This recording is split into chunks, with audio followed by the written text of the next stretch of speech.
Eh ben... Tu nous en parlais tout à l'heure des trous de mémoire.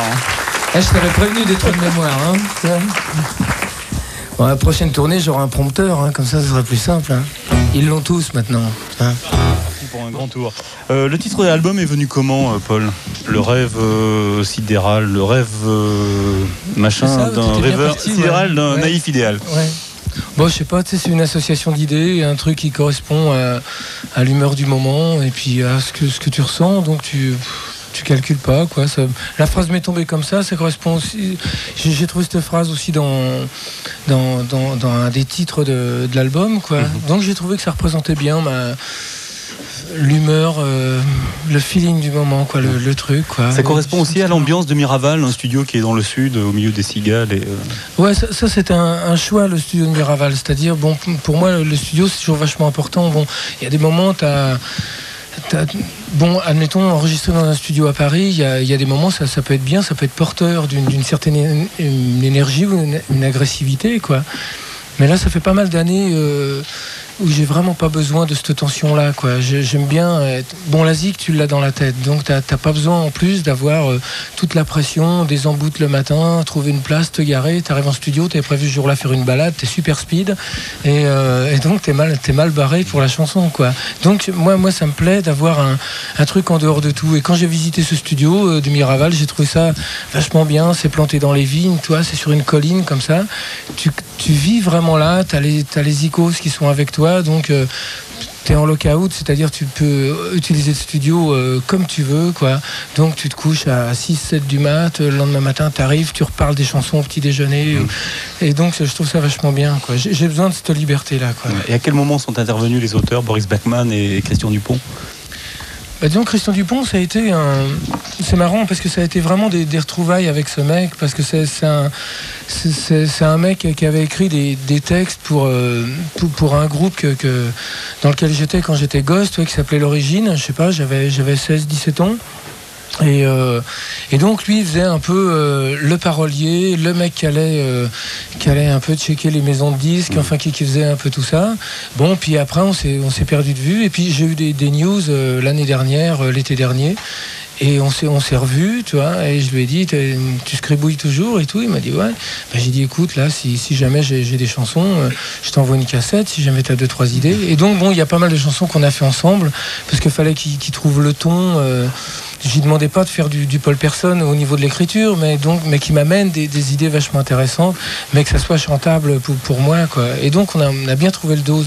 Quant à Boris, lui c'est le vieux comparse, Bobo, quoi. Ouais. Donc il avait écrit 5 chansons sur Comme à la maison, il avait écrit 2 chansons sur La Chance, je crois. Et puis et là normalement il n'était pas vraiment prévu à cet album-là, mais il me restait un texte de Comme à la maison qui c'est Célia, tu vois.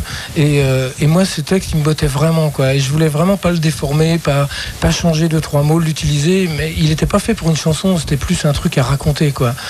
Et donc j'ai appelé Boris quand j'étais à Miraval, je lui ai dit écoute, viens faire un tour là-bas, ça te fera du bien, tu vas voir, c'est peinard, il y a les cigales et puis tout ça, et je te ferai écouter ma version de Célia. Et puis en studio j'avais fait 2 autres chansons, et je lui ai dit là je suis pas trop content du texte sur celle-là, je vais pas te faire écouter le texte, je vais te le faire écouter la chanson Yaourt, et si jamais tu as des idées, donc c'est devenu un Taxman pour l'île au trésor, et j'ai trouvé ça vachement bien. Et comme j'ai voulu en profiter un petit peu plus et qu'il était en veine, parce que Boris c'est une mine à idées, quoi. Et je lui ai dit écoute, là j'ai une chanson, tu vois, qui fait un peu comme ça. Alors, j'ai pris la gratte, on s'est mis près du piano, la petite lampe de chevet et tout, la boutange, et puis tu vois, la bouteille d'eau, quoi, ce que je voulais dire. Oui, on avait compris. Donc et on a fait la chanson comme ça, et c'est devenu Plus jamais me laisser blouser. J'ai appelé l'ingénieur du son, il était, je sais pas moi, à 4h du matin, et je lui ai dit tiens viens là, je voudrais faire un essai avec ces mots là et tout, et puis ça a roulé, donc c'était vachement bien, quoi. Puis avec Boris c'est super, quoi.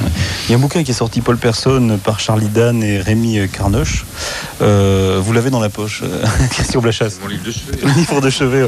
Alors on va faire un test. Vous connaissez tous les groupes dans lesquels a participé Paul Persson? Ah non, moi ça m'a fasciné. Alors d'abord, je trouve que c'est très intéressant d'abord qu'il se soit appelé Paul Persson, qui prouve l'humilité du personnage. Oui.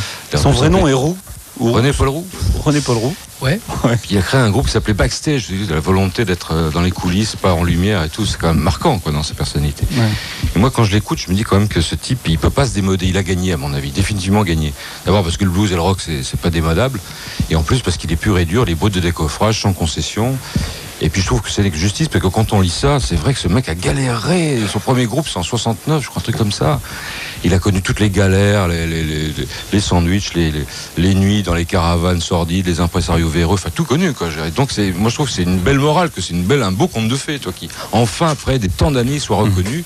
Et donc c'est fini, il a gagné. À mon avis, il a gagné. Ce n'est que justice. C'est le sentiment que tu as, Paul. C'était la galère, c'était ouais, mais cette première époque.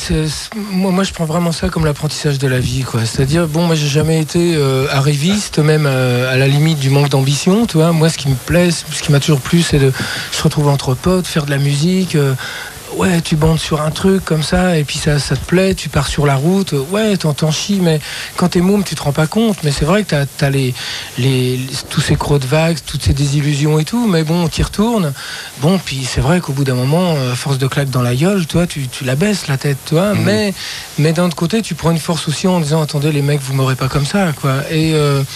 Et puis c'est un peu ce que je disais tout à l'heure, t'as pas le choix, quoi. Maintenant, dire que j'ai gagné, je crois que c'est sympa, quoi, mais d'un autre côté, je crois qu'on n'a jamais rien gagné. T'as vu, tu vois, tu oublies des paroles, tu fais des tas de trucs, et t'es pas sûr, tu fais un album instinctivement comme ça.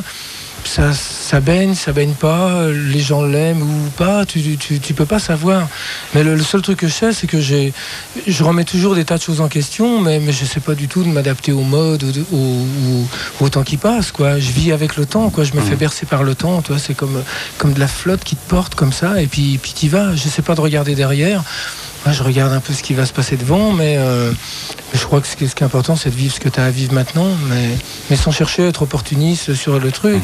J'aime vachement le rap, enfin pas tout, mais c'est certains trucs, mais je veux pas commencer à me foutre du rap dans ma musique dès le moment où je la sens pas. Ou alors je vais faire un duo avec MC Solar et ça serait vachement bien. Tu vois, moi ça me botterait d'aller foutre une guitare blues sur son truc, tu vois, mais tu vois. Pourquoi pas? Ouais. Pourquoi pas? Paul Persson est avec nous jusqu'à 22h, c'est l'invité du Top Live.